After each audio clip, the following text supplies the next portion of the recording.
आपण जे बघतो सर आता मार्केटमध्ये की जसं तुम्ही बोलले खूप जास्त भेसळ आहे, खूप जास्त अडल्ट्रेशन चालू आहे. पनीरमध्ये पण खूप साऱ्या गोष्टी आपल्याला ऐकायला येत आहे.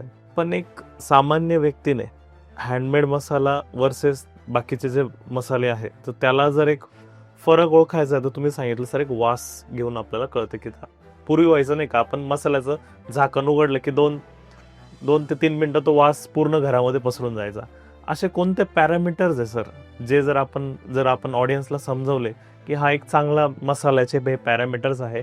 हे पॅरामीटर असेल तर हा मसाला चांगला आहे. की बऱ्याचदा लोकांना असं वाटतं की कुठल्यातरी एका विषयाला आपण फोकस करतोय. पण मी तुम्हाला मगाशी सांगितलं की आत्ता ज्या मार्केटमध्ये ज्या ऑटोमेशन कंपन्या आहेत, अगदी एक्सपोर्ट करणारे सुद्धा. मी आता तुम्ही मार्केटमध्ये एकदा ट्रायल बेसवर म्हणून जा.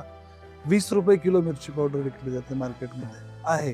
₹200 किलो पण आहे आणि ₹2000 किलो पण आहे. तुम्ही कोणत्याही कंपनीचं किंवा ऑटोमेशन प्रोडक्ट घेण्यापेक्षा एखादा बचत गट शोधा आजूबाजूचा.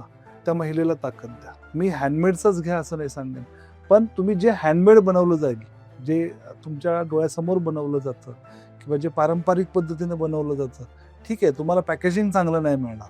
तुम्हाला ₹2 महाग मिळेल. पण तुम्हाला एवढी खात्रीशीर सांगतो की भविष्यात तुम्हाला तुमच्या शरीराला ते अपायकारक नसेल. त्यामुळे मी कुठली पॅरामीटर सांगायचं झालं तर मग ते तेवढा वेळ गुणधर्म नाहीये. आणि मला असं वाटतं की तुम्ही हँडमेड वापरा. बेस्ट आहे.